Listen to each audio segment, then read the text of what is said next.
Bismillahirrahmanirrahim. Assalamualaikum warahmatullahi wabarakatuh. Syukur Alhamdulillah. Jumpa lagi kita di channel Azaman Sulaiman. Channel yang akan membicarakan soal hitam dan putih kehidupan melalui beberapa segmen. Pada kesempatan ini saya ambil untuk mengucapkan selamat datang dan jutaan terima kasih kepada kawan-kawan. Untuk siaran kali ini melalui segmen isu semasa, sudah pasti berlega terus soal politik.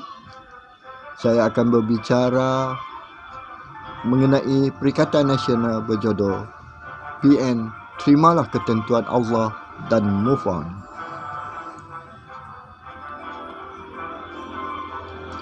Kita dapat lihat kepimpinan PN masih lagi tidak dapat menerima hakikatnya mereka tidak cukup kerusi untuk membentuk kerajaan. Mereka cuba menggunakan berbagai cara untuk menjatuhkan kerajaan yang ada. Jadi, jom sama-sama kita ikuti kupasannya. Tapi sebelum itu, ikuti dulu intro channel dan penerangan ringkas mengenai channel bagi kawan-kawan yang baru saja singgah di sini. Jom kita.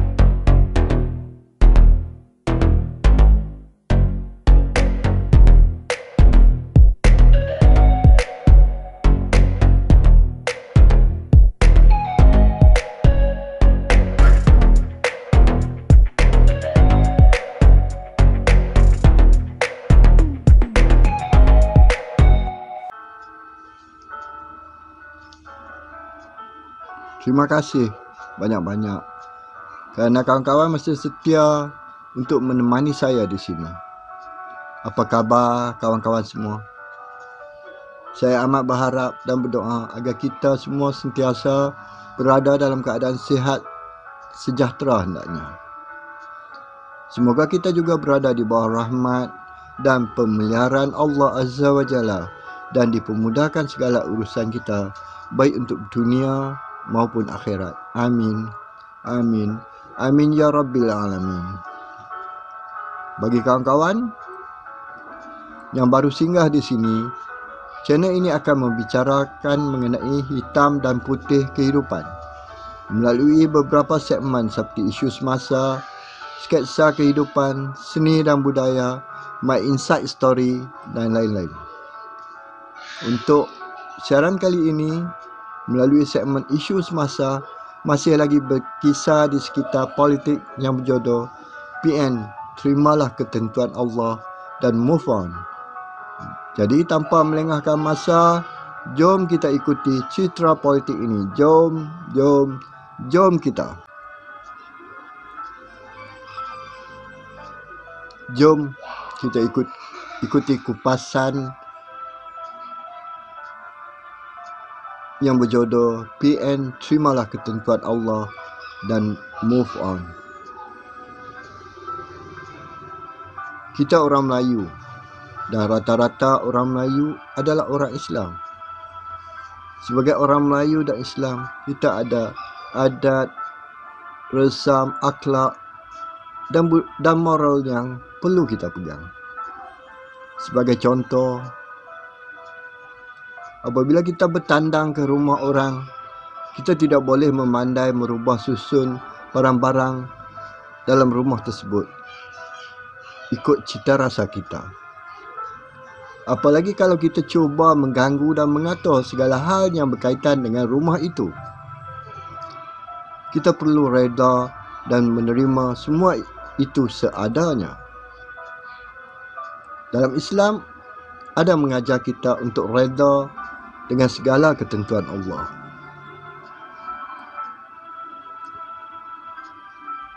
Misalnya surah Al-Bayyinah ayat 78 yang bermaksud, sesungguhnya orang yang beriman dan mengerjakan amalan-amalan soleh, mereka itu adalah sebaik-baik makhluk. Ganjaran mereka di sisi Allah ialah syurga Adnin yang mengalir di bawahnya sungai-sungai yang kekal di dalamnya dan kekal di dalamnya selamanya. Allah reda terhadap mereka dan mereka pula reda terhadapnya. Yang demikian itu ialah ganjaran bagi orang-orang yang takut kepada Tuhan.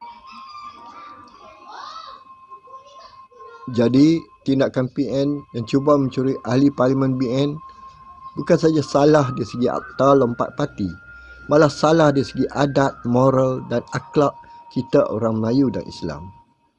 Lebih parah lagi apabila PN dikatakan cuba mengatur pertandingan jawatan Presiden dan timbalan Presiden UMNO sekiranya ada pertandingan dengan meletakkan orang yang pro mereka. Apa yang pelik, dalam PN adanya PAS yang menamakan parti mereka Parti Islam. Dalam PAS ada orang yang bergelar Tok Guru, Ustaz dan lebay-lebay dan sebagainya. Kenapa Tok Guru, Ustaz dan lebay tidak memberi talbiah dan mengatakan tindakan yang dibuat itu tidak betul? Mungkinkah Tok Guru, Ustaz dan lebay-lebay ini dah lupa adat, akhlak, moral kerana sudah merasa nikmat dunia dengan mendapat allowance puluhan ribu sebulan?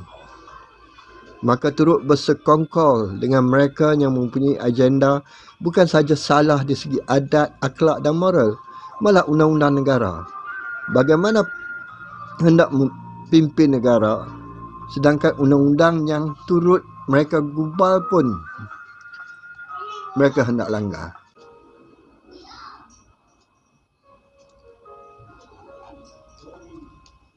Bekas Setiausaha Majlis Syura Ulama PAS, Datuk Dr. Muhammad Khairuddin Aman Razali, mengecam tindakan seorang ahli parlimen yang mengajak rakan-rakan sejawat dari Barisan Nasional menentang usul kerajaan di parlimen.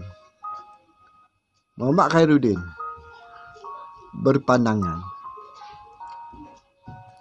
adalah tidak wajar mengajak ahli parlimen membelakangkan arahan parti masing-masing.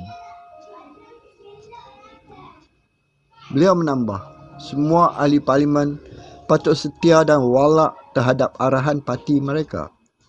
Usah mengajak orang lain khianat kepada arahan parti, kata bekas ahli parlimen Colin Rose itu dalam hantarannya di Facebook. UMNO juga menyedari tindakan mendesak supaya jawatan Presiden dan timbalan Presiden dipertandingkan adalah usaha pihak luar untuk menghancurkan UMNO.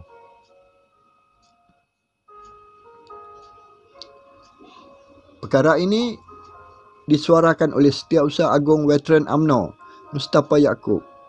Beliau berkata, pihak luar ini menggunakan orang dalam UMNO bagi menjatuhkan Presiden UMNO Ahmad Zahid Hamidi.